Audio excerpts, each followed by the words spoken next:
It was the winter of 2009 when a small-town high school in the outskirts of Pennsylvania became the subject of whispers, rumors, and late-night ghost stories. At first, no one took the strange events seriously. Kids exaggerated things all the time. But the incident that happened with a boy named Mark was never forgotten by those who were there. Mark was a quiet sophomore who usually stayed late in the library after classes. His friends said he liked the silence more than the chaos of the crowded halls, and he often walked home just as the sun disappeared behind the tall pine trees surrounding the school. On one particular Thursday evening, he stayed back to finish a history project. The librarian, Mrs. Carter, remembered reminding him that she would be locking up in half an hour. He nodded politely, gathered his notes, and headed out. That was the last time anyone saw him. The next morning, when Mark didn't show up to class, his teachers thought he was sick. By noon, his parents called the school in panic, saying he had never come home the previous night.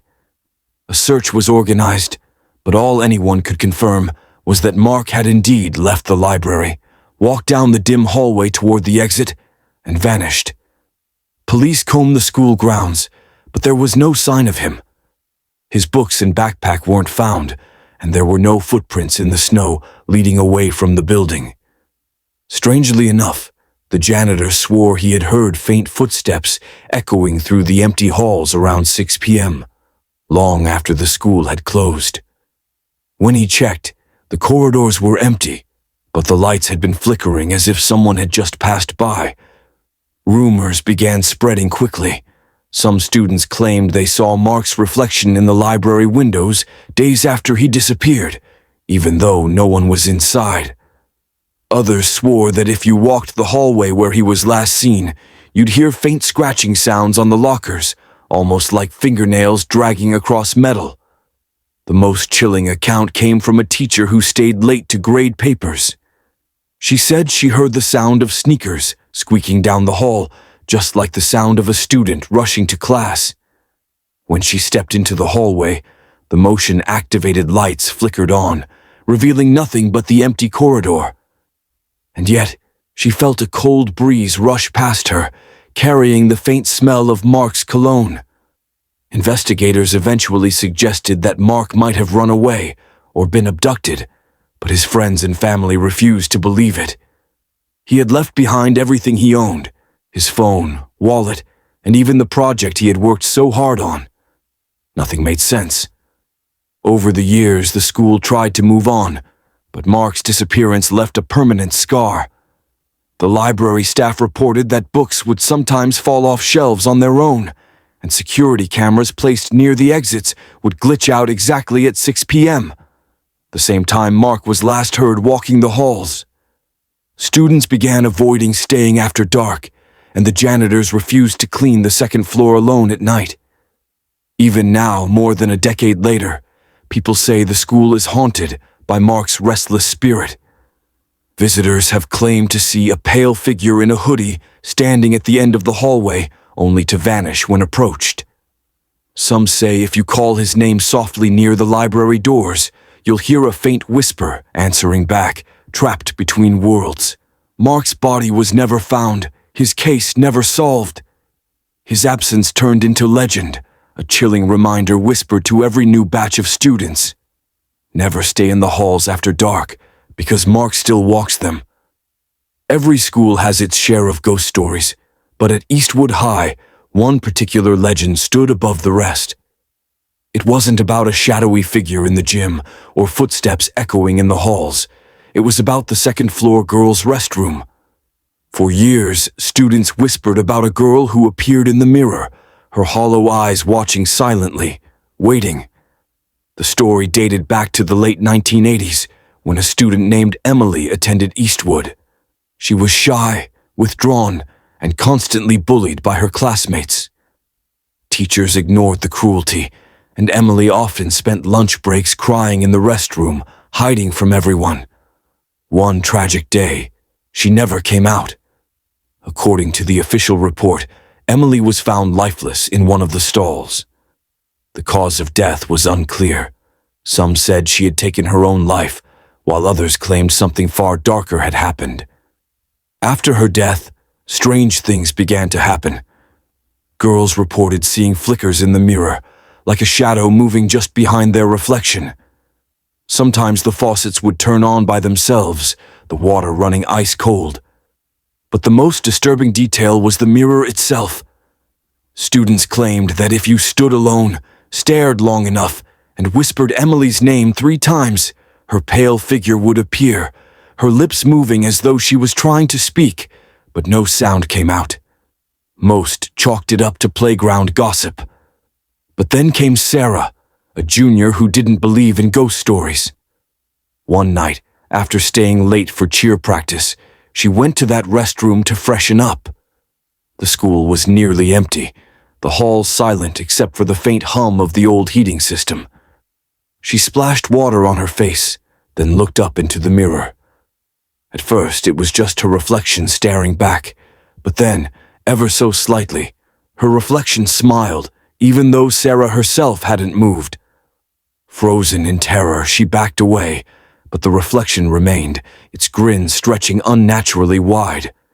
She ran out screaming, her footsteps echoing through the empty halls. Teachers dismissed it as exhaustion, but Sarah refused to ever use that restroom again. Her story spread quickly, and soon others came forward. A freshman swore she saw a girl's face behind her own in the glass, pale, with hollow, sunken eyes. Another student said she entered the restroom to find every stall door swinging open and shut, as if pushed by invisible hands. The janitors began complaining too, saying the mirror was always fogged up, no matter how much they cleaned it, with faint words appearing on the glass. "Help me."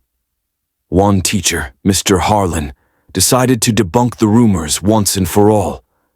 He stayed late one evening, determined to prove there was nothing supernatural about a bathroom mirror. He switched on the fluorescent light, set down his coffee on the counter, and stared into the glass. At first, it reflected only him, tired eyes, messy tie, and all. But then, his coffee cup suddenly slid off the sink and shattered onto the floor, though he hadn't touched it. The mirror flickered, as if the reflection itself had glitched, and for a fraction of a second, he swore he saw a girl's pale face over his shoulder. He left without finishing his experiment and never spoke of it again. To this day, the second-floor restroom remains infamous. Students dare each other to enter alone, whispering Emily's name into the mirror, though few last more than a few seconds before bolting. Some girls insist that if you linger too long, your reflection begins to move differently from you, lagging just enough to let you know something else is trapped inside the glass. The school administration tried replacing the mirror several times, but the phenomena continued. Each new mirror eventually fogged up with the same faint writing. The most chilling incident happened only a few years ago, when a student swore that the reflection didn't just smile. It raised a hand and waved at her, even though she hadn't moved an inch. Now, whenever new students arrive at Eastwood High, older classmates warn them, "Never look too long into the restroom mirror. Emily is still there, and once she notices you, she doesn't forget your face." It was a Friday night in the spring of 2014 when Westbrook High School experienced one of the strangest and most terrifying events in its history. The school had hosted a basketball game earlier that evening, and by 9 p.m., most of the students and parents had left.